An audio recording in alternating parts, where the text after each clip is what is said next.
Hello, everybody. Welcome to the course Why the World Feels Broken and What Actually Fixes It.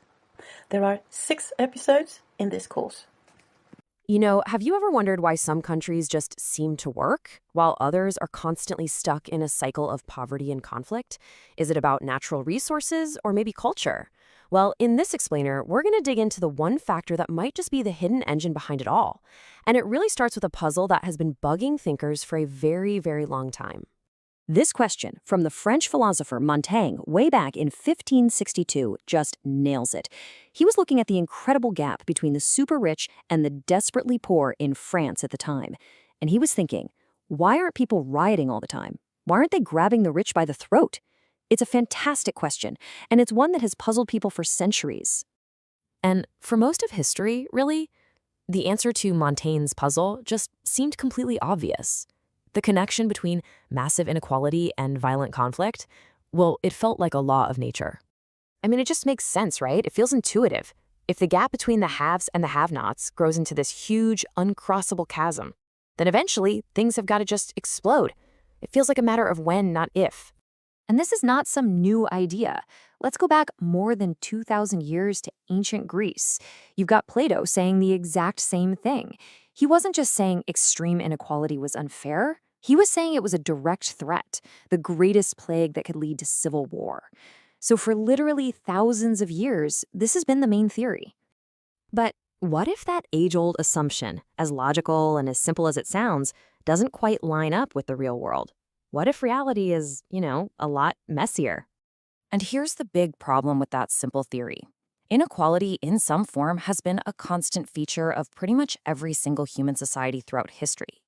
But organized, violent conflict, that's not constant at all. It comes and goes. You can have these long, long stretches of peace in societies that are incredibly unequal. So if inequality was the direct cause, wouldn't we see conflict breaking out everywhere all the time? So what gives? Why isn't there constant rebellion? Well, research points to a couple of key things. Sometimes people come to see the system as legitimate, maybe because of tradition or religion. It's just the way things are. Other times, the government is just too powerful and repressive to challenge. And honestly, a lot of the time, it's just really, really hard to get a huge number of people organized to act together. Suddenly, that simple link between inequality and conflict, well, it starts to look not so simple at all. And this brings us to the real question, doesn't it? If the amount of inequality in a society doesn't, by itself, tell us if that society will be peaceful or violent, prosperous or poor, then what does?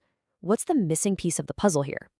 Well, the answer, that missing piece, it turns out to be something we often look right past. It's not about the outcome of the system, like how wealth is distributed. It's about the process. It's about the quality of a country's governments.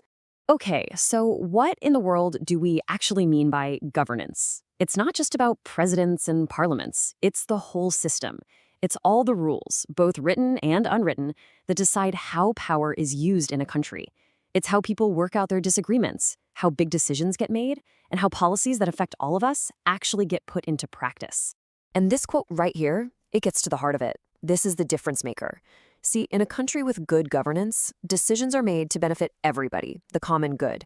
But when governance is bad, those decisions usually just serve the interests of a tiny group of powerful elites, and often everyone else pays the price.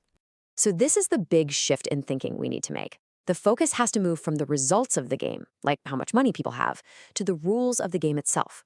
Are those rules fair? Can you count on them? Can everybody have a say in shaping them? That's what really, truly matters. And here's where it gets really interesting. When a country gets these rules right, something amazing happens. It kicks off this powerful, positive feedback loop, a virtuous cycle that just keeps building on itself. And this feedback loop is the whole shebang.